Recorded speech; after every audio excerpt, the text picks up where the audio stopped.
Well, all right. Good morning, everyone. Thanks for being here. Good afternoon, good evening, wherever you are. I'm Carlos Garcia. Thanks for joining us today. In today's webinar, we are seeing some folks roll in, so I'll just give it about 30 seconds. The attendee list keeps on growing, which I'm very excited about. We see that number growing. Hi, Nicole.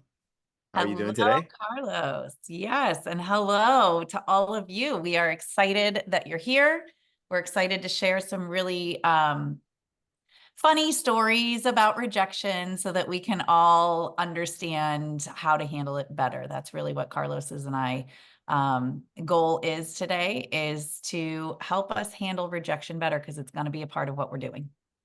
Yeah, as we get some folks rolling in, would love to just kind of get an idea of where in the world you are today. And so where are you joining us from? Go ahead and type in the chat. Hi, Rose. Good to see you. Already see the chat firing up here. So let's get started. We looks like everyone over here is pretty much there. Yeah. The attendees joining have been there. We got some folks from All right. Texas, India. Wow. We've got Arizona. Shar, we've got Mark, we've got Adrian. I'm loving seeing all these familiar names and faces. Caitlin, hello, everyone. Sweden, Nashville, Indiana, Argentina. Let's go. You mean they have rejection in Sweden too? Man, it's everywhere. There you go. There you go. So, all right, Carolyn is here. Hello, Carolyn. so let's get started. So first, we're excited to be here. For those of you who haven't gotten a chance to work with us, I'm Carlos Garcia, and I'm the founder of Exceed Sales. I'm a sales coach, and my focus and my passion has always been around helping folks level up their communication skills so they can be more effective in their sales processes. And I'm joined with a friend of mine, Nicole Kramer. We're both exactly what to say certified guides. But Nicole, tell everyone a little bit about yourself. Yeah, well, we met because we are exactly what to say certified guides. But to be honest, you guys, we nerd out on sales. We're both sales coaches. We are very passionate about helping other people. And my passion for helping others with it started because I was a high school teacher for 15 years before I went into sales. So for any of you who have never really considered yourself to be a salesperson, or maybe that's not the most comfortable identity for you to step into, I totally get it. I taught high school for 15 years. And then I decided to challenge myself, and I did go into sales. And I had a lot of hangups around it because I didn't want to be salesy. I didn't want to be pushy. And the last thing I wanted to be was to feel like I was forcing somebody into something. And what I learned is that sales has nothing to do with that. It's really about building relationships. That doesn't mean we're not going to get rejected, though.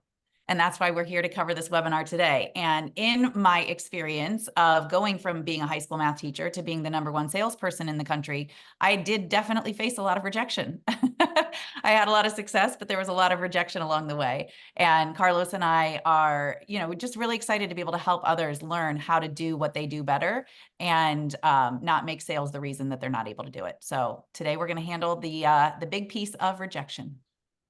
Yeah, and I feel like rejection is one of those things that either builds us or breaks us, Yep. right? And what today is we're going to talk about how do we reshape, reframe, how to look at rejection as a way to build us, not break us. And sometimes it may have to break us first before it builds us back up, because you've probably heard the phrase, you get knocked down 6 times, you get up 7.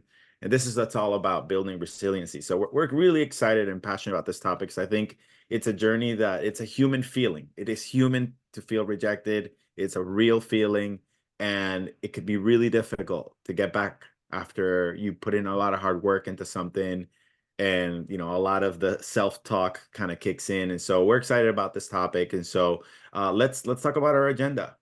Yeah. So here's what we're going to cover today. The teacher in me always needs to have an agenda in here. I see that some of you are also teachers. Thank you for sharing that in the chat. So what we're going to cover first, and I don't know that I have there we go.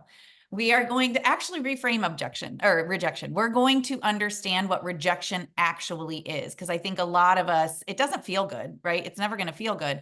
But when we understand it a little bit better, we're able to reframe it and experience it differently. So we're going to start there. And next, we are going to cover resilience building techniques. So now that we understand what it is and we understand how to see it differently, how do we handle it and navigate it better so that we're not experiencing it the way we have in the past? And then something that's really important is how we're communicating to others and to ourselves. So we're going to cover some really strategic conversational skills and help you up-level your conversations with yourself, because we want to navigate that when we've experienced rejection.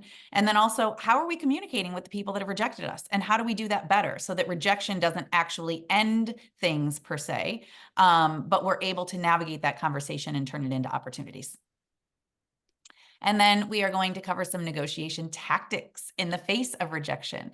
Sometimes rejection that we perceive to be rejection can actually be navigated in a way that creates an opportunity in the conversation. And so what are some of the ways that we can negotiate differently and show up to the conversation differently so that it doesn't end in what we would consider a defeat per se? And then we are going to cover some post-rejection follow-up strategies, because sometimes what a no actually means is just not right now. And what I like to remind people is the fortune is in the follow-up. So just because somebody said not right now, or you felt that there was some kind of rejection happening in the conversation, doesn't mean that that ends things forever. So we're going to teach you some different ways that you can stay in the game and follow up once that rejection has happened. Yeah, that's great. And I'm excited because I think it's all about understanding the psychology of rejection. So there's been research out there that helps us understand. It's been proven that when we are facing rejection, it taps into a side of our brain that is the equal feeling, emotional feeling or processing of experiencing actual pain, right? And we've probably heard this phrase before. Whenever we are in a stressful situation, right? Whenever our brain, our mind is faced with a stressful situation, we go into fight, flight, or freeze mode. And when we're faced with rejection and we're experiencing pain, we're experiencing stress, that's what our mind tends to instinctively, right? We're going to survival mode. And what happens is, as you all know, right, decisions are made emotionally. There's research that backs that up. Most decisions are made emotionally. Logic kicks in later. So when we're facing this highly stressed circumstance, when we know we're about to be rejected, then we're in a stressed state of mind, which then kind of clouds our judgment. So what does that mean? We start making it about ourselves, right? We start beating ourselves up. We start using some potentially negative self-talk. We start getting nervous. We start getting anxious. And in the moment of being rejected is when we need to show up resilient. We have to show up, in a sense, kind of with a tougher skin, so that the recipient doesn't see that we are getting nervous, because everything that we transmit to the other person when we're communicating does translate to how the other person feels about their ability to trust you, about their confidence in your ability to take an objection or to take a no. And so all of this is an emotional game, right?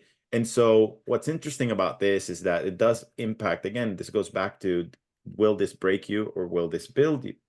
So there is a lot of mindset and resilience building techniques you can leverage. So be ready for these moments so that you, in essence, kind of endure through this, right? You build a tolerance for it.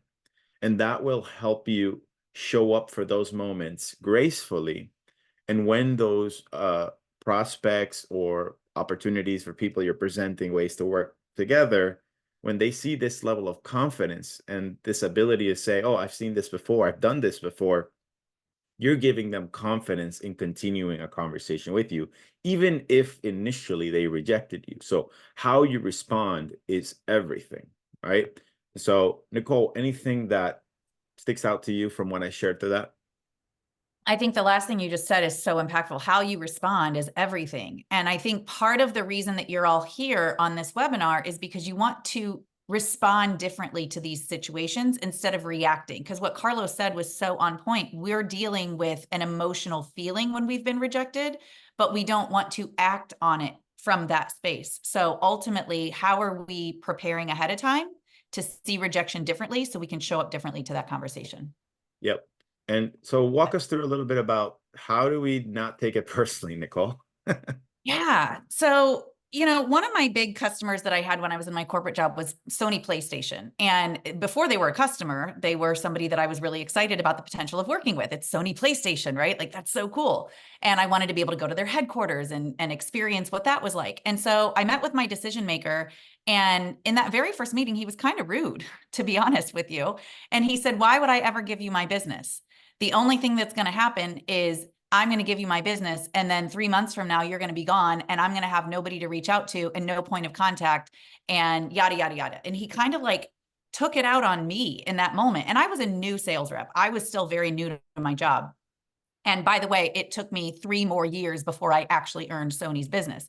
But in that moment, I had to ask myself, is this about me? It actually doesn't have anything to do with me. He maybe had a bad experience with another of my competitors, maybe that he was working with, and they ghosted him or they disappeared. And in that moment, even though he was being mean, I had to realize this has nothing to do with me. And I saw it as an opportunity. Because what I realized is somebody didn't provide the level of service for him that I know I'm capable of providing. And what I really need to do here is earn his trust. And trust isn't earned overnight, it's earned over time. And as I just told you, it took me 3 years to actually win their business. And there were a lot of other mean conversations that we had where he kind of took things out on me. He wasn't necessarily the nicest person, but something deep down inside told me he was, but he'd been hurt. And I thought, well, wow, he still has a need. He still needs the thing that I sell. I think that's the other thing too. We make it about us. We personalize rejection, but we forget that in that very moment, just because the person is saying no to us or I don't have the time or anything else, doesn't mean that their problem has gone away. The need that they have, the reason they were in a conversation with you to begin with, is still there. So quit making it about you. And the other thing that I think a lot of people do is they personalize rejection because they go, oh, maybe I need to change my pricing. Maybe I need to change my offer. Maybe I need to, and you start going into this whole headspace about you and about what you're offering and about what you're doing. When really, what if there's some compassion and kindness and curiosity we can recognize in that moment and say, hey, maybe this isn't about me after all. And maybe this is an actual opportunity. And that's exactly how I treated Sony PlayStation. And like I said, it still took me 3 years. It still took me a lot of rejection in those 3 years. But what I did is over time, I earned that guy's trust. And he did give me his business because what he said initially is, you're not going to be here in 3 months. And 3 years later, I was still there. 3 years later, I was still saying the same things. I was still being the same person. I was still showing up consistently despite the rejection. And so when we're able to show up in the face of being rejected, what we're saying is, this has nothing to do with me. I still care about you. I'm still going to show up for you. And ultimately, when we are able to depersonalize it, we are able to show up for the people, the very people that we claim to want to serve. So I think the depersonalization of it is recognizing kind of what Carlos said, right? Where how do we see it differently? And when we start to see it differently, we start to realize it's not about us. This is actually an opportunity, not a rejection. Yeah, Carlos, anything you would add? I love that story. When you and I spoke offline, you shared something else that I loved, is that you internally kind of played a game with it, with you. These were people that were on your list. They were in your hit list or wish list, right? But you Yeah, made it a 3-year plan. You didn't care how long it was going to take. You were going to get to them, right? So in essence, you manifested for this to happen. And that's so I thought exactly right. that was really wonderful. The other thing I take away from that is I hear you saying it's not about me, because what tends to happen a lot when we look at rejection, we make it about us, right? So it's hard, right? But like a good reminder is it's not about me. And then the third thing that I took from that is I always think about, like, what is the bigger mission? What is your bigger purpose? And your bigger purpose is you wanted to help these people, and you knew that you had something that Yeah, would help them yeah, eventually. And I think just believing in that greater goal is a nicer way to depersonalize it, to make it mhm, about the bigger thing. It's bigger than us, right? It's bigger than the client. It is about just me fulfilling a purpose. And so I think those are some great self-talk practices you can use for these examples, like the one that you shared, to be able to stay resilient. Yeah. One more thing I want to share, because I want to touch on what you said that we talked about offline, is I did have a list, and Sony PlayStation was on my list. TMZ was on my list. Porsche was on my list. There were a lot of companies, and I just called it my dream list. And I gamified it. I made that about me. And I thought, I don't care if it takes 3 days or 3 months or 3 years. I'm going to stick this out. I'm going to figure it out. And I also wasn't like going to die on that hill if it didn't work. I mean, there were a lot of accounts that I didn't get. You know what I mean? Like, I'm talking about Sony PlayStation, I'm talking about Porsche, I'm talking about, but there were a lot of accounts that I didn't ultimately get, but I stayed in the game because I had this list and I made it fun and I kept showing up no matter what. That was really what it came down to. I made a decision to show up no matter what. Yeah, that's great. This reminds me of our mentor, Phil, who wrote a book called Exactly What to Sell. He has this technique that he shares with everyone. If you want to try to develop a list for potential clients you want to be able to land, he calls it's a list for you to be devilishly productive. And he uses the word devilishly because it's the number 6 followed by the number 6 followed by the number 6. It's kind of funny play on word there, but the idea is to build 3 lists of 6. And that top 6 should be that dream list, right? The big fish, the ones you know it's going to take a whole lot of consistency and you got to follow up and follow up. You know you're not going to get there in just one effort. It's going to take multiple levels of effort with multiple levels of techniques and etc. Then you've got your middle list, which is the more realistic, good revenue generating ideal customer. And then you've got the ones that are easy, your bread and butter, the things that are already kind of you're able to do very quickly and low-hanging fruit, if you will. But you have this list, and if you focus on it and you just stay on top of things, eventually those things do come to life. And I really love it to have a list because it keeps you focused and it helps you focus on the activities you got to do just to move 1 inch forward, 1 foot forward, 1 mile forward, whatever distance. But Yeah. activity is the piece that helps you lead to progress. So Yeah. all right, so let's talk a little bit about building a resilient mindset. I think Nicole's introduction to some of her stories were really great leeways to a couple of things you could think of. So one of the ways for you to get better for future opportunities is by reflecting on your past opportunities. So one challenge I want to give you all is I want you to think about your top 3 situations where you felt rejected and how shitty that was. Right? Like I know it's probably going down a road where it's not a great feeling, but guess what? The good news is it already happened.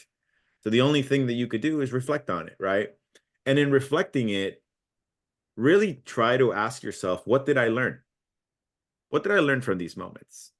If I could do it all over again, what would have I done different?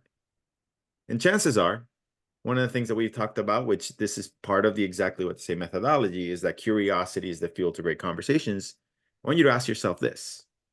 If I would have stayed curious for a little bit longer, would the outcomes have been different? Because what does tend to happen is when we are being given rejection, our old nemesis shows up, which is our judge. And typically it's either we judge ourselves, we judge the person in front of us, or we judge the circumstances. What we want to try to do is avoid that from showing up in these high stakes situations. Because when we go into judgment mode, let's put it to test, right? If I judge the person, someone rejects me, I feel offended, it hurts my ego. So then I say, well, this person doesn't value who I am. So you now start responding with an attitude, right? Let's put the second one to a test. If I judge myself, I get rejected. Oh, I'm a piece of shit. So I start shutting down. And I don't ask for the business. I don't ask for the next opportunity, right? Let's use the third example. I judge the circumstance. Oh, well, the competitor is better than me. It is what it is. I'm just going to let this one go, right? Because maybe that's the objection that we get. So I want you to reflect back on these 3 circumstances and ask yourself, when I got rejected, did I judge myself, judge the person in front of me, or judge the circumstances? And the next question for you as a learning opportunity is, if I would have stayed curious a lot longer, would those outcomes have been different? And the third question is, what can I learn from this? Really use this insight, this self-reflection as an opportunity to become more self-aware.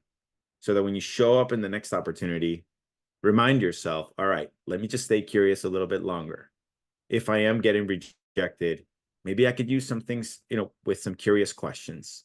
And how would that keep the tone positive, or at least, Nicole and I, you and I joke about this scene from what is it, Dumb and Dumber, when like he's Yeah. like, if I, what do you think the chances a boy like you, girl like me, and the girl goes, more like 1 out of 1 million, and he goes, so you're saying there's a chance, right? So we gotta have that so you're saying there's a chance attitude in any circumstance, and you'll see how that energy flows in your favor. Yeah. Yeah. I think that that's great. I think one of the things you said that was really valuable, Carlos, all of them were really valuable, but what can I learn from this?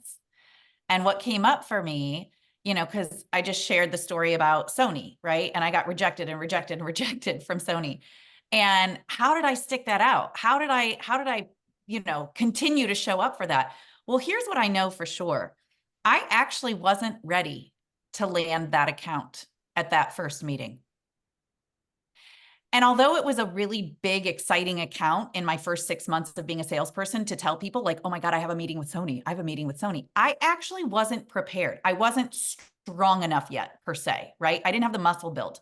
But what it gave me the opportunity to do was to start to build a rapport with that guy, with the decision maker, and learn things about him, learn things about the account that actually are the reason why I won the account 3 years later.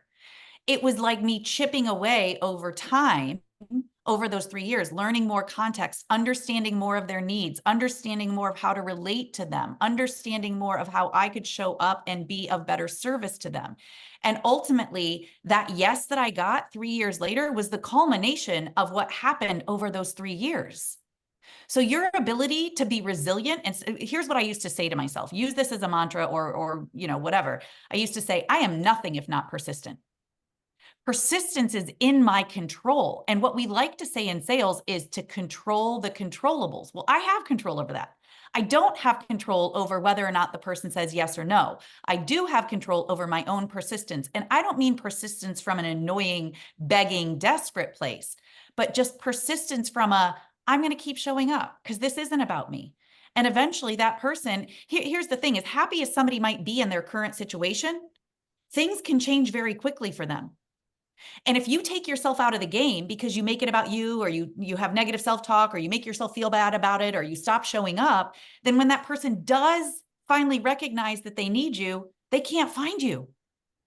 People can't buy what they don't know is for sale. So you've got to build a resilient mindset because you do give a shit about serving others. And you're going to stop making it about you. That resilient mindset, that ability to show up and be persistent no matter what, despite the conditions, is actually of service to the person that you're looking to help. So the resilient mindset actually creates the opportunities for you. Like I said, I had no business landing Sony at that point early on in my sales career. I would have botched it. I would have screwed it up. I wouldn't have done it as well. Now I had other accounts that I did fine with, but all of that helped me grow into the person that was ready to take Sony. And that's when I landed the account. And it was a super successful account. So that resiliency actually is you preparing yourself to be there at the moment that matters when that person does say, you know what, I do need this now. I'm ready for you. Yeah, I love that. I love that simple swap too. It's like, again, you're playing a game inside your head when someone's telling you, no, right now. It's like, well, I guess I'm not ready for them yet, right? Like this is my building block to earning the opportunity to win that business. And I know you've shared tons of tips and stories and examples, Nicole, but thinking about practicing resilience, putting that in action, are there any, 2, 3 tips that you would share, maybe like things around best practices that can be done just to stay resilient throughout? Yeah.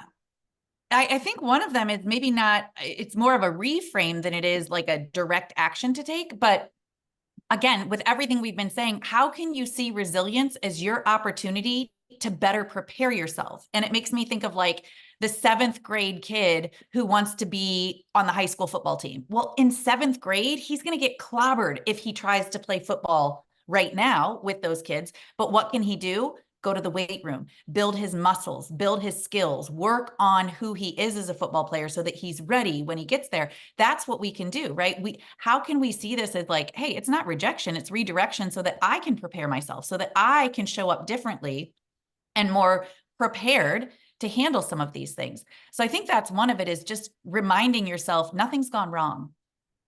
Nothing's gone wrong. This is actually an opportunity for me to get better, for me to get stronger, for me to show up so that when that time is right, I am prepared for it. So that, I would say, is a really helpful reframe, because as many of us know, the way that we talk to ourselves has so much to do with who we are and what we're able to create in this world. So talk to yourself differently and be resilient, understanding that the resilience, nothing's gone wrong with the rejection. The resilience is your opportunity to grow into the person who is prepared to handle that. And here's the other thing, one of my other, again, I'm not saying this to name drop, but I'm saying this to help you see, one of my other big accounts that I never landed was Skechers. And I met with them for a couple of years as well.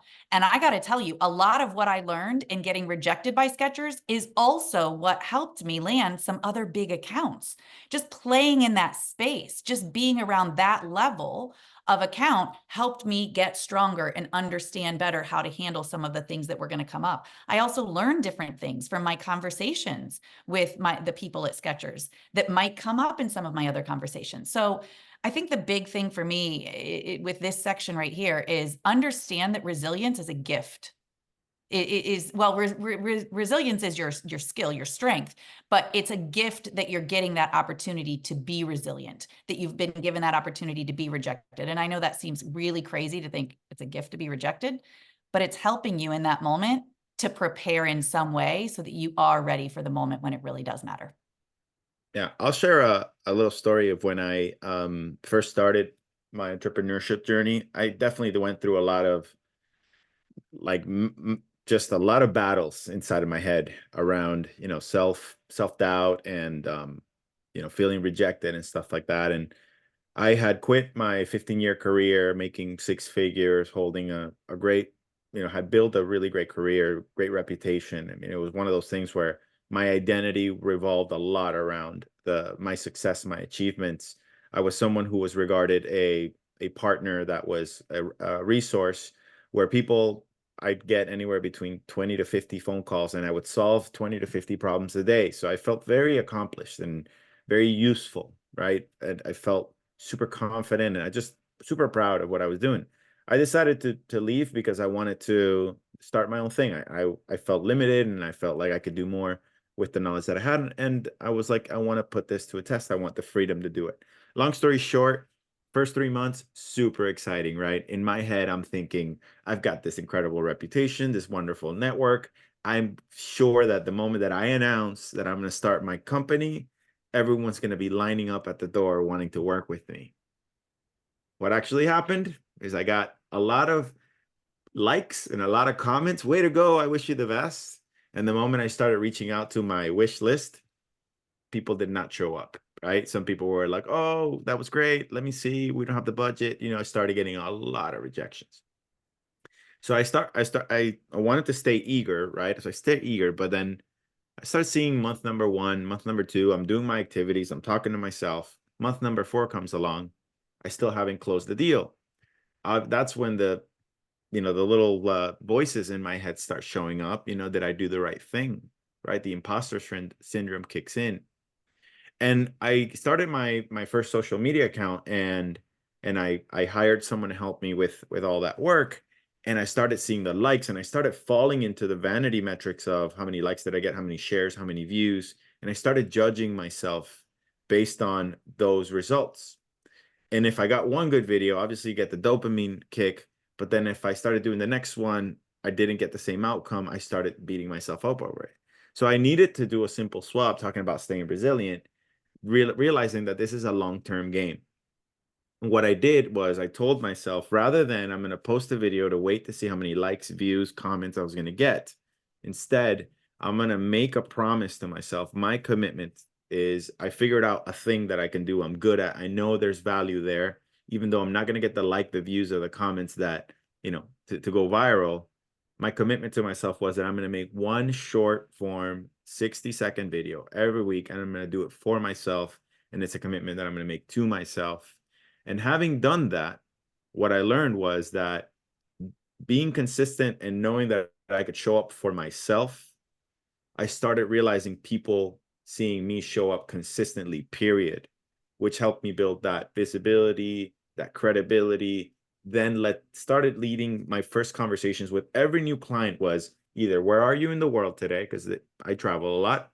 Or, I love your videos. They're so easy to consume and digest. And I started realizing that this was like the thing that helped me just stay consistent, because easily I could have given up and stopped doing the activity. And eventually I started getting the outcomes and the leads and the conversations and the brand that I wanted to build. So I guess what I would share with you is, what promises can you make to yourself in terms of activities to show up regardless of what results you get? And that could be a practical tip to share with you all around putting resilience in action. Yeah. So let's talk about how to steer conversations gracefully. Now, we're going to talk a lot about in the moment. What are some things you can do in the moment when you are in the middle of either presenting an opportunity and someone's saying, no, not right now, or no thanks, or I'm going with a competitor, your price is too high, whatever it is you're hearing, right? That's all rejection in one shape or form. Is rather than, again, going into judge mode, into panic mode, into letting your emotions take over, try to really think about the moments that we shared earlier. One of the 4 cornerstones was that the curiosity is the fuel to great conversations, how to stay curious. But the second one is that the worst time to think about the thing you're going to say is in the moment you're going to say it. So when you're in the moment that you're getting rejected, the tip that I would give you is identify exactly what they're saying to you that makes you feel like you're about to get rejected, right? Because if you identify the moment, then you can prepare for it. So how do you show up for that? And so one thought for you is, in those moments where you're about to hear the thing, rather than going to panic mode or survival mode, is how can we go into curiosity mode and empathy mode, right? And what does that mean is, when someone's about to say, right now is not a good time, rather than saying, oh my God, I wasted all this time, blah, blah, blah, blah, right? This person doesn't value my time. Rather than saying that, say like, oh my God, well, maybe it's not a good time for them because they're going through a rough thing in their life. Maybe the company's reorganizing. Maybe this person is about to get laid off. Maybe they have 3 difficult conversations they have to have with employees about, laying them off. Like, if we could just stay empathetic and curious, and again, not make it about you, make it about them, it changes everything. It changes your approach. It helps you relax. I saw a comment earlier. I know I'm not ignoring the comments because we're trying to navigate through the conversation here. But I think it was Rose saying that when I'm relaxed, right, I close more. When I'm more nervous, I don't. That's usually how it goes. You all know, right? Like, in self-reflection, you stay relaxed, stay curious, stay empathetic, use some active listening, maybe press a little bit harder, right? And not in an aggressive way, but in a curious and empathetic way.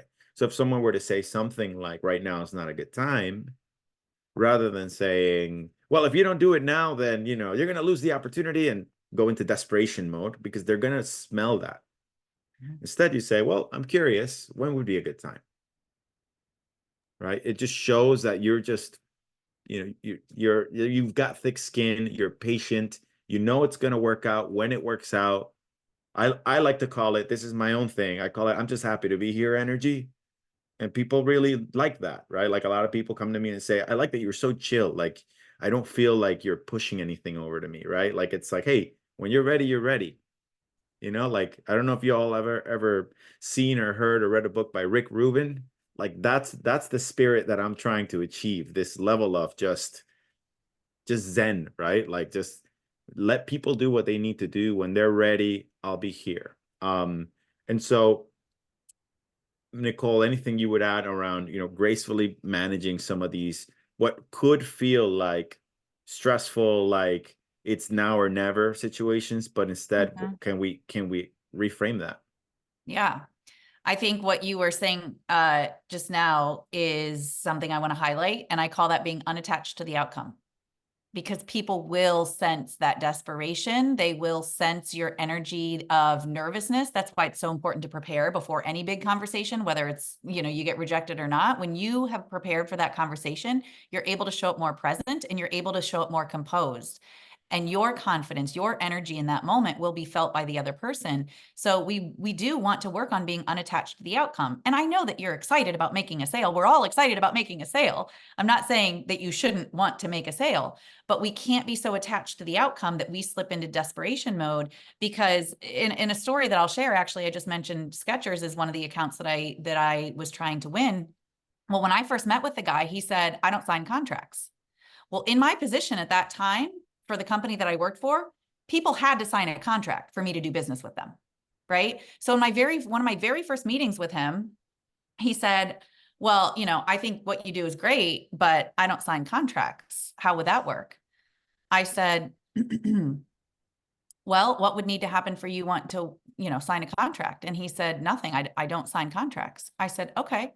So if I could talk to my manager and find out a way we could do this without a contract, would that be enough for you to consider working with me? And he said, well, yeah, if you can do this without a contract. I said, great. So then we talked a little bit just personally about, you know, I asked him about his role at the company and how long he'd been there. He'd been there for like 24 years. He told me all these really cool stories. And then he told me this story about an event that he planned in New York City for Skechers. It was a big event. A lot of people were coming to it. It was a really big celebration. I forget what it was for. And the day of the event, one of his vendors canceled last minute and tried to back out. And it was this huge ordeal. They had to find somebody last minute to come and replace them. It was this huge expense. But thankfully, because he had it in the contract that it said that they couldn't back out up to a certain point, that he was able to recoup that expense. I said, oh, so it sounds like you do sign contracts. And he looked at me and he said, that's what you heard in that story? I said, no, I heard the entire story. I think it sounds amazing. I think you saved the day. And I also heard that it happened to be a contract that helped you save the day. And he said, you're good. And I'm not saying that we're always going to hear something, but like ultimately, me just staying there composed, continuing to ask about him and stay curious and want to get to know him. And by the way, I had asked before that, hey, what would need to happen for you to sign a contract? Nothing. I don't sign contracts. If I could find a way for us to do this without a contract, would that be enough for you to consider this? Yes, it would. And then I just built rapport for the rest of the time that we were chatting. And I happened to hear that he signs contracts. And that moved us into, now I told you guys, I didn't end up winning this account overall, but boy, did it give me some really good muscles around how to have contract conversations. And it also forced me to go do some research and to understand, could my company do business without a contract? Would that even make sense? How does it benefit the other person? I learned so much from that. But had I not stayed composed in that moment, number one, I probably wouldn't have pushed back and asked, is there anything that I could do that would get us to work together? That's really what I was asking. Is there any way we could work together? I just said it with a couple of specific phrases that helped lead it in that direction. And then when I was still content with just getting to know him as a person, because even if he is going to reject me, who knows what introduction could be made, what other opportunity could be there. And so in having that conversation and staying composed and staying curious, I found out it's what Carlos said earlier. So you're saying there's a chance. So you're saying there's a chance you might sign a contract. That's what I just heard. And that's what we get to do when we show up unattached to the outcome, but really, truly composed, because we're not going to melt in that moment that somebody said, oh, I can't sign a contract. That wasn't the end. That certainly wasn't the end of the conversation unless I allow it to be.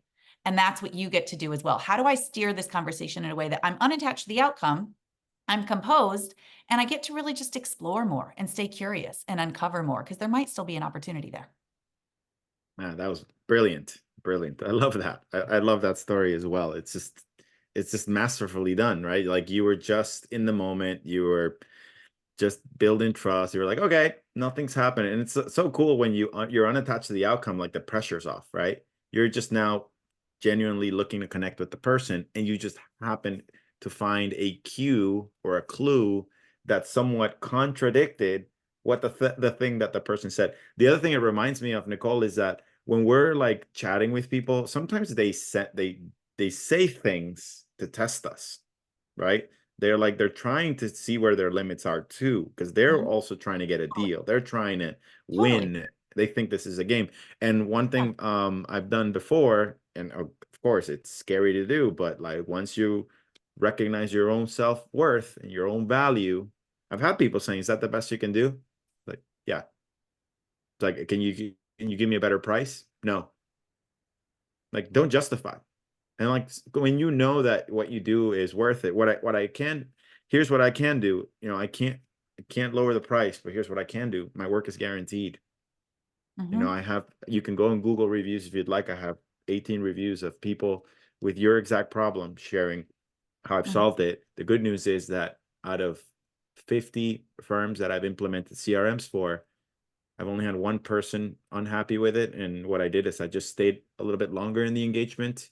And if Hmm. so that were to be the case for you, that's my commitment to you, is like, I'm not going to do you wrong. And, here are the case studies. So there are some ways you can gracefully manage some of these things without having to give up your price or, Yep. give up whatever objection they're giving you. So I think it's about staying curious, empathetic, but also just believe in your own self-worth, that you don't have to negotiate down if you know that what you have to give is value.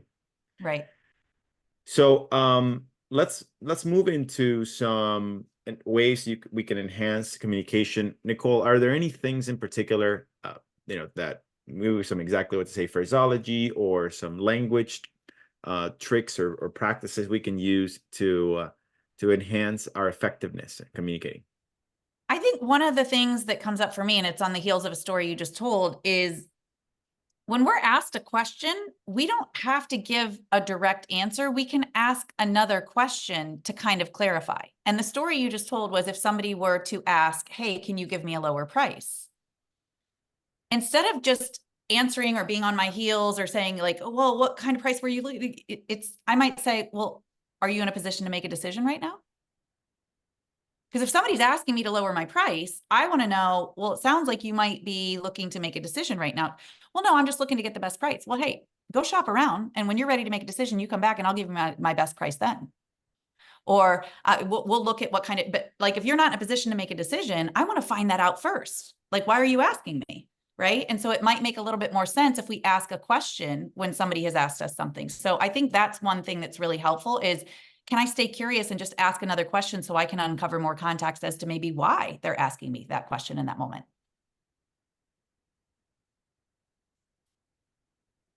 I don't think I can hear you, Carlos. At the end of the day, it's Oh, there about we staying curious and being a little bit more empathetic. And look, there's a couple of comments, and it's okay. There's style choices here about what kind of clients we're willing to work with and not work with. Yeah. I would just go back to curiosity. Like, again, some people, the bigger the stakes, the bigger the accounts, the bigger the revenue, the bigger the opportunity, the harder the levels will be. It's like you playing Mario Brothers, right? Like as you get to the last level, it's gonna be harder, which means it requires a lot more mental ninja things for you to be able to be willing to take. Mhm. So I got a comment saying, hey, that story about someone who says I don't sign contracts, that's not my style. More power to you. Yeah.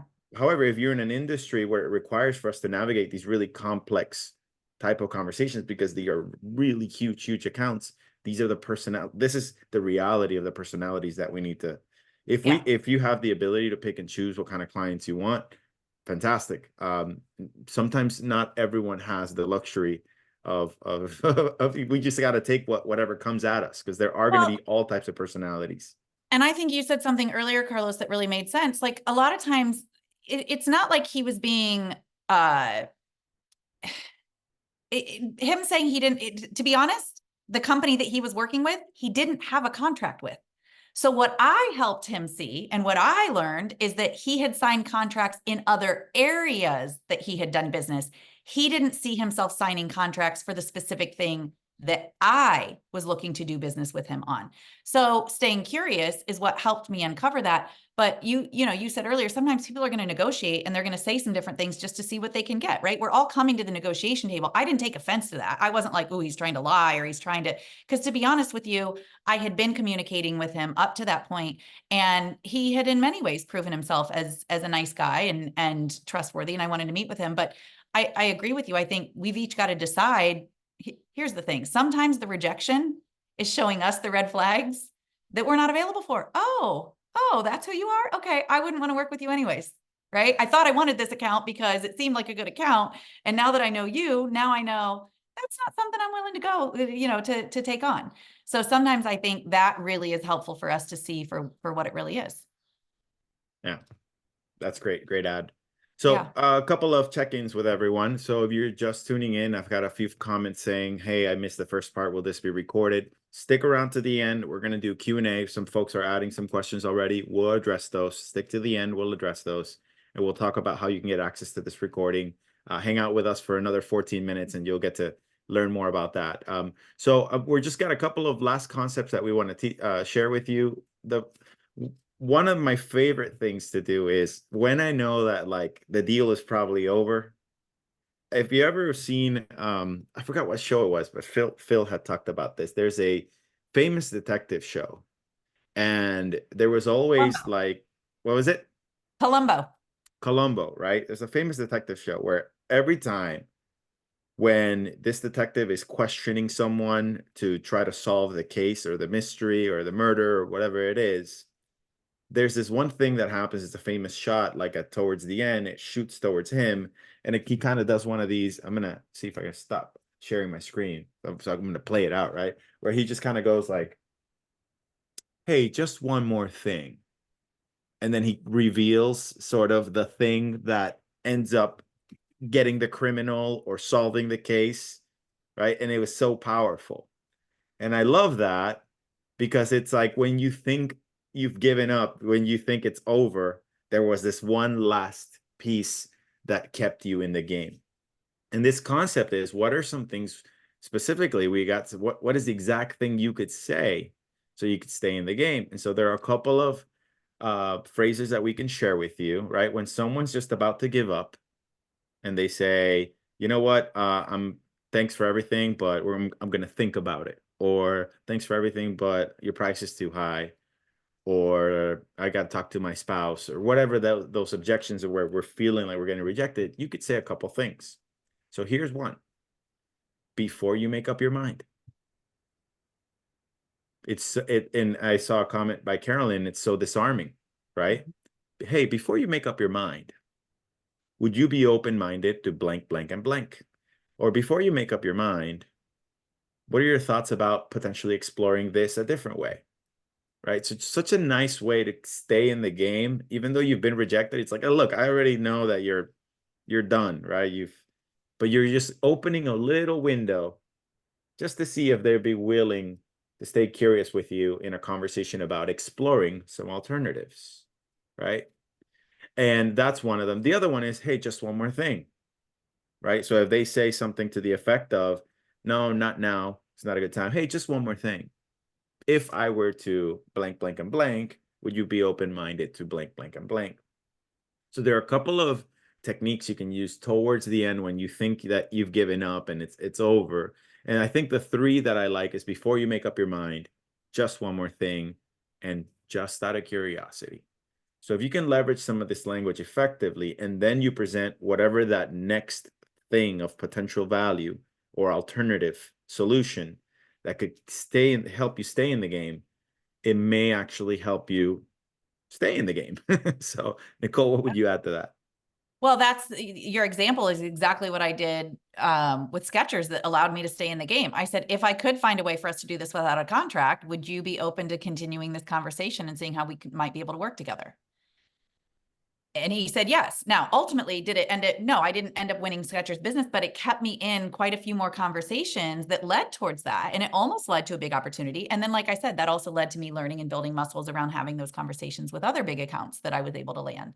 So I think finding what's that thing that can put a comma or a dash at the end of our conversation versus a period or an exclamation point, right? The rejection doesn't have to be the end. So what's the chance that you'd be open to us exploring this at a later date? What would need to happen for you and I to do business together? If I could find a way to create the time and space so that you didn't have to dedicate all of it to yourself, would you be open to, there's so many different ways to just buy yourself a little bit of an in to stay in the game instead of making it the end for everything. Yeah. So right now, what we want to offer you is some ideal practical things. For the benefit of time, we're going to go into what are we called simple swaps.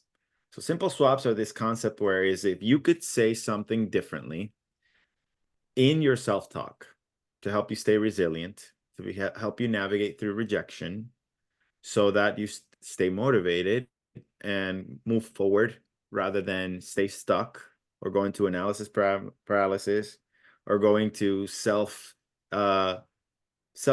mode or whatever you want to call it.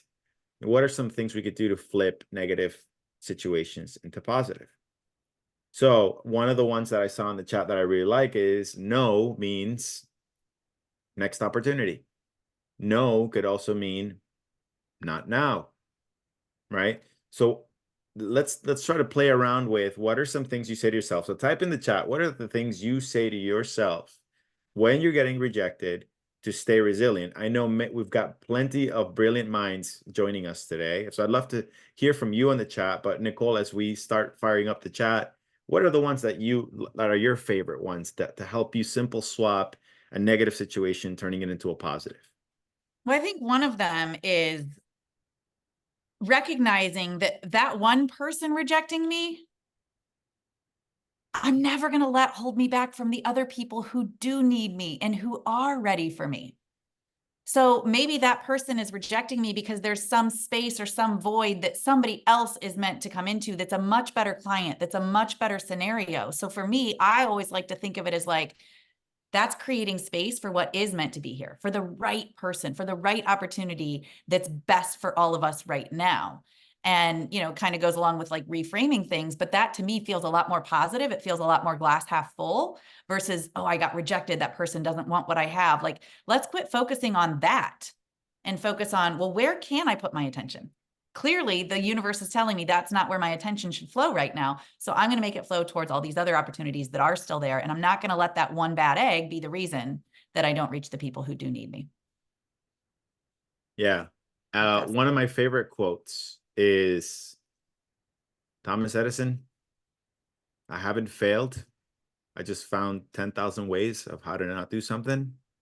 Something to the effect of that. Just talks about his ability to be resilient and how many inventions he came up with. That's it. So the questions that I like to ask myself is, well, first of all, is you got to create a space for reflection. I would say that. The second tip I would say is you got to find someone an outside point of view to give you feedback. Like if you're thinking you're going to figure this out on your own, it's going to be tougher. It's going to be a tougher journey. So get coaching, get someone, a mentor, someone who's been in your shoes, has some sort of experience, has a profound level of skill set to help you with this, observe you in the phone calls, or just have coaching conversations. Coaches are great for that. But the second thing, if you're going to do some self-reflection, is ask yourself some great curious questions. Stay curious with yourself, right? Don't be in judgment mode. If you're in judgment mode, you're ready to beat yourself up. But if you stay curious and say, what can I learn from this? How can I look at this differently? What opportunities can I gain from this? Those three questions alone will feed you so much great feedback to be ready and better for the next one, for the next conversation. And I love, Nicole, what you're saying, right? Like this one person I couldn't serve today should not stop me from staying on my mission and serving my other potential customers. So that's really great. And then like having a bad meal at a buffet and then acting like nothing else at the buffet is good. Like there's a lot of other meals out there. Go grab those, right? And one way to say, what can I learn from this? Or, what's a different way I could look at this, or what opportunity is, by just saying the good news is. Just try to have as many the good news is from a negative situation, and you'll figure out how you can stay motivated towards the next thing. So the good news is, if this customer told me, no, I'm not interested, the good news is I don't have to go and this, figure out if they are or aren't ready now, right? The good news is there was something I learned from this conversation that I can use on my next one. The good news is, right? And you can keep on piling the good news is as Yep. a way to build that resiliency and stay positive so that you can apply that positive energy towards the next Yep. interaction. Yeah. No, I think that's exactly it. And I also think like remembering the good news is that the more no's I find means I'm getting closer to my yeses. Like you're always going to have no's on the way to yes. As a matter of fact, years ago, I did a challenge called Go for No. And I took a whole group of like 100 women through this week-long challenge. And I actually told them to go out and get no's. I said, just go out and get 20 no's. And what happened is everybody came back and they were like, oh my God, I have a sales call. Oh my God, I made a sale. Oh my God, I have a. And so all of this opportunity to just make it like, well, let me just go for no. What if I just actually go for the rejection, knowing that I'm going to find my yeses along the way? I'm going to find the people who need me along the way. And I'm not going to make rejection mean anything. I'm going to make it a game. I'm going to make it fun because I know those no's are just a part of me getting my yeses.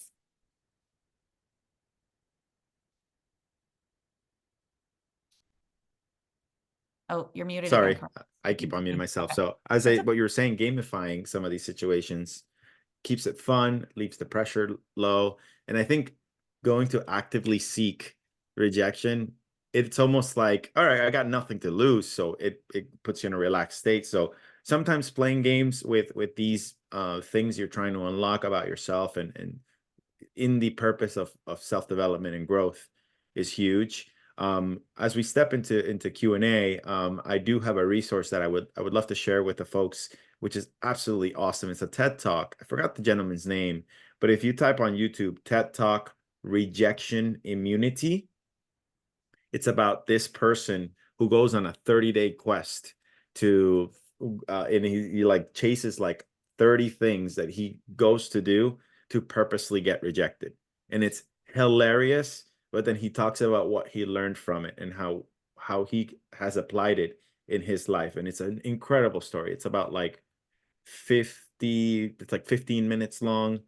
Yeah, Charlene, it is the burger refill. Can I get a burger refill? He went into I forgot what like a McDonald's or something. And after he had a burger, he went to the person and said, "Can I get a burger refill?" So he had the most ridiculous requests. And he knew he was going to get rejected for, but he made some friends. Some people end up not rejecting him or like helping him. And it was a really, really eye-opening, awesome learning opportunity. It was great. Yeah, thank you, Martin. It's Jia Jiang, what I learned from 100 Days of Rejection. Yep. Love So it. we got a couple of questions in the Q&A, and I was wondering if I could read them out loud. Nicole, maybe we can address it fairly quick, and then we'll go into what happens next. Yep. So Sheldon had a question, said, is the proposed mindset to try and build trust even when the prospect is showing red flags? Does it switch to keeping rapport for potential access to their network?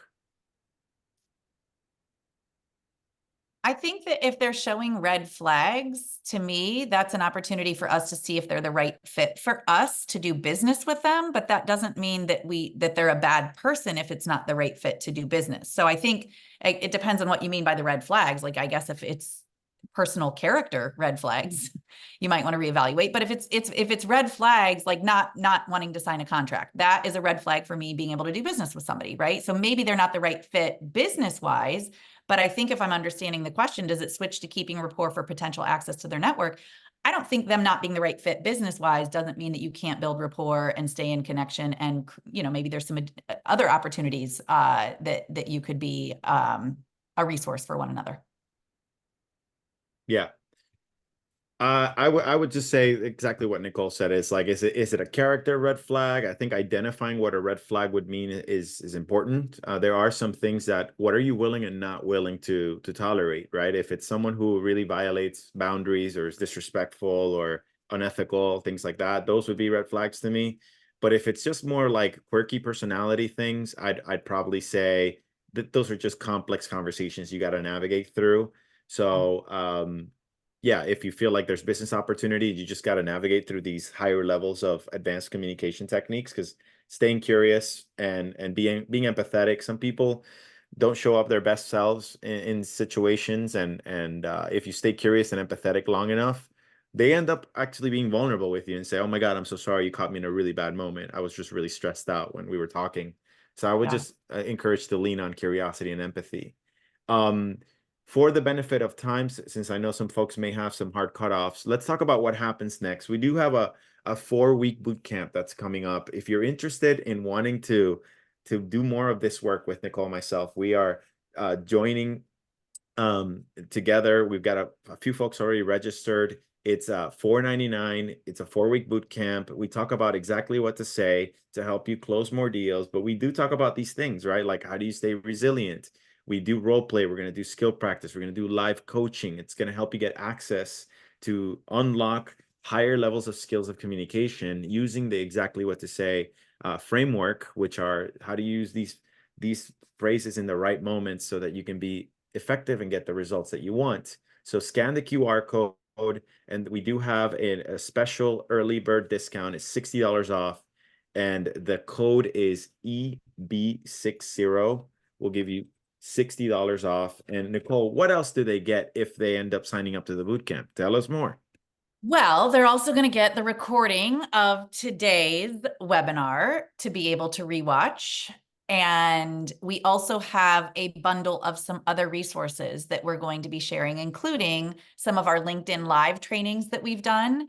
And I have a sales course that I will be throwing into that bundle called oh my God, the simple sales solution. It's too many S's. The simple sales solution will be a part of that bundle as well. And then Carlos, I believe that you had something that you were including.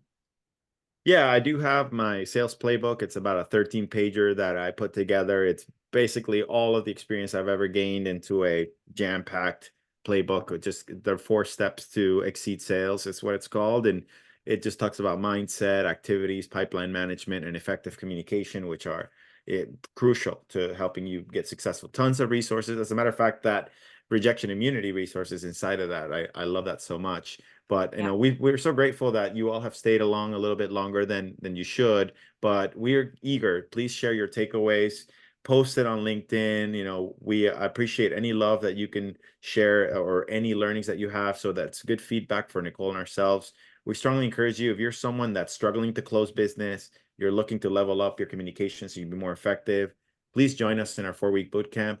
We're always going to give you more value than what you invest. That's our commitment to you. And if you were here, it's probably because you're in a space where there's an opportunity for you to improve that. So more details if you just scan the QR code. And if you want anything else, just send Nicole and myself an email. With that, this is Nicole's contact. If you want to get in touch with her, that's her QR code, 5, 4, 3, 2, 1. And this one is mine if you want to get in touch with me. But we will send a recap email with the takeaways and any questions we did not answer. We will come back and make sure we're going to have your questions answered summaries for any of the questions we couldn't get to. So thanks everyone for being here. Carlos, I don't And know if you want to stay on for a minute and answer these few questions in the Q&A, or do you want to yeah, answer them in the yeah, I'm we could happy answer them for those who want to stay. We could, sure. yeah. So we got Rose has one. How long should I wait before following up after rejection? And how do you keep staying curious without coming off pushy? So my first instinct is you got to lean on your instincts, right? Like if I would say like after 2 no's, I would probably stop, right? If someone says, hey, if I were to say something like, hey, so when would you like to get started? Well, you know, let me think about it. I'm going to talk to my spouse, whatever. Maybe the next thing you could say, hey, here's an idea. What are your thoughts about us jumping on? Would you be open-minded to jumping on a call next week with your spouse so that we can navigate that decision together and I can help you clear any doubts that you have? Actually, no, let me just talk to them that. And if you push again, it's like that. I think that would be the wrong time. That's just me. Like lean on your instincts, right? I would say in the conversation where the rejection is happening, ask permission to stay in touch and when that would feel appropriate for them. So instead of guessing how long I should wait before following up, why don't we ask at the end of that last conversation, hey, it sounds like now isn't the right time for us to move forward with this. How open-minded would you be to us reconnecting maybe in 2 to 3 months from now? So that what you're doing is you're getting an agreed upon point of contact sometime in the future where it's okay for you to follow up because you've gotten that permission. So I would never ever leave any conversation, whether it's rejection or not, without just one more thing. How open-minded would you be to me following up in about 3 to 4 months from now and seeing how things are going for you? That way I've asked in that moment, and I'm not just trying and guessing and getting ghosted and hoping. But to Carlos's point, if they've given you permission and you do follow up and they don't answer and then you follow up again, I mean, here's the thing. I'm nothing if not persistent. I told you that earlier. That's something I used to say to myself all the time. It's not about me, right? The rejection isn't about me. They still have a need on some level. And ultimately, until they literally say, I'm never going to talk to you ever again, I'm blocking your number, I didn't see anything wrong with every so often continuing to reach out and stay in contact. I don't think we ever want to be a nuisance to someone because that's going to sever that trust. But I don't think there's anything wrong with continuing to provide value when you reach out and stay in touch with the person. But I think those last few minutes of that conversation before you end it, get permission for that next point of contact. Yeah, that's great. I wouldn't add anything to that. And the next one is, I could start with the harshest question on how do you approach people on your dream client list? Well, it's you first need to agree with yourself that this is going to take time. It's going to take you have to get to a level of consistency like you've never done before, and you have to be able to be willing to take a lot of punches because everybody's competing for that same type of dream client, right? So you got to know what are you going to do to make you different, and consistency should be the first thing you got to think of. The other thing is try to be creative with how consistent you want to be. What I mean by that is there's a client that took me 2 years to land, and this was a former coworker of mine. We worked in a bank before, and he knew that I was capable of achieving a goal for him, but it just wasn't the right time for him. So I just stayed in communication with him. So I would just say, change the way you communicate with your client every time you do your check-in. It shouldn't be, are you still interested? Are you still interested? Are you still interested? Are you still interested? Give value. Yeah, it's more of like, hey, I posted this and it reminded me of you. Maybe it'll be useful to you. Hey, I've got this webinar coming up next week, in case anyone in your team finds this helpful. Hey, I saw this article and it reminded me of you. Hey, I noticed that your company is going through this. That must be challenging. Hey, I noticed that in the industry, this is happening. How's that affecting you? So I'm just keeping conversations alive, not talking about the thing. I'm talking about everything else but the thing. But I know that eventually the person's like, oh my God, this person cares so deeply about my well-being. I got to find it, and I'm just on top of their list. So when that next leadership meeting, decision maker meeting happens and they say, we have this pain point, you're the first person on their list. So the goal is for you to get your client on your list, you need to be on their list. And you need to find a way to compete to get on top of that list. So when that pain point comes, you're that first choice they think of because you stayed in the game, you stayed consistent, and you stayed curious and empathetic throughout. Yep. You stayed front of mind. And when it was time, you were the person that they thought of. I think that that's really, really valuable. And I think, in terms of like approaching the people on your dream client list, first of all, shoot your shot. Right? Like you're already sitting there without that person as a client. So you're already sitting in the very thing that you're fearing. You're fearing being rejected by them, but you're already sitting here without their business. Right? So you're already at that point you fear the most, which is not getting their business. Well, you're there right now. So what do you have to lose? And I like to tell people, you can't say the right thing to the wrong person, and you can't say the wrong thing to the right person. And you've got to believe that. You've got, even though I am an exactly what to say certified guide, and I fully believe that our intentionality with what we say is super important. Your words are either hurting or helping. I believe this is more about the person that you're talking to. If they're the right person, how you make them feel is always going to be more important. So ultimately, you got to be willing to shoot your shot. And what do you have to lose? Gamify it, make it fun, go for no, kind of like what we said earlier. And ultimately, how to approach them? Well, the good news is we've got a great boot camp coming up where we're going to be teaching you rejection-free openers to conversations. So you'll be able to perfectly script your way into some of those important conversations that you're looking for. And then Harsh also asked another question. How tough was it to stick for 3 years? It wasn't easy, but at the same time it was. Like, what did I have to lose? Emotionally, there were tears, there was frustration, there was anger, there was like, good, but they need this. What are they doing? But here was one of, I think, probably the most valuable things that anybody needs to do. Have a healthy pipeline so that that's not the only egg in your basket. So ultimately, that sticking it out for 3 years, I wasn't starving. I wasn't wondering how I was going to pay my rent because that one person was not, coming through for me as a client.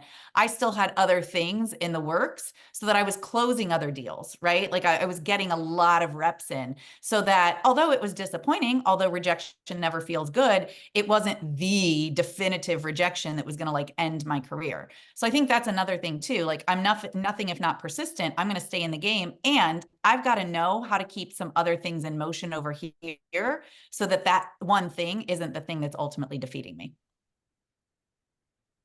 But Brilliant. also, I think the other thing that I did is like, because I made this list of dream clients, a lot of other people in my world knew that I was going after some of these dream clients. And so there was a lot of accountability there. So I would say for me to like break down emotionally and go, I'm going to give up, I'm going to quit. It's like, I had people in my office always asking me, hey, how's it going with TMZ? Hey, where are you at with TMZ? What's happening with that? And it was like, oh, yeah, I'm going to try again. I'm going to go back for more. So I think accountability can be really, really valuable for your persistence and your ability to stay in the game as well. Awesome. That's great. Yeah, Yeah. just to answer one last question. Someone said, what's the time and date for the boot camp? It would start June 25th, and it's at 3 p.m. East, 12 p.m. Pacific. Again, the code is EB60, and you'll get $60 discount. So, Nicole, let's go ahead and wrap it up, and then we'll send the recap email to those who attended, and then how they can get access to this recording for those who may have had to skip Yeah, early. let's do it. So thanks everyone for being here. We're very appreciative for those who stayed in the after hours, 19 of you who hung out for a little bit extra. We're really grateful for you joining and continue to follow us as we help try to serve you so that you can show up better in these conversations. We hope to see you again, and we'll chat soon. Take care. Have Thanks, a good day. everybody. Bye.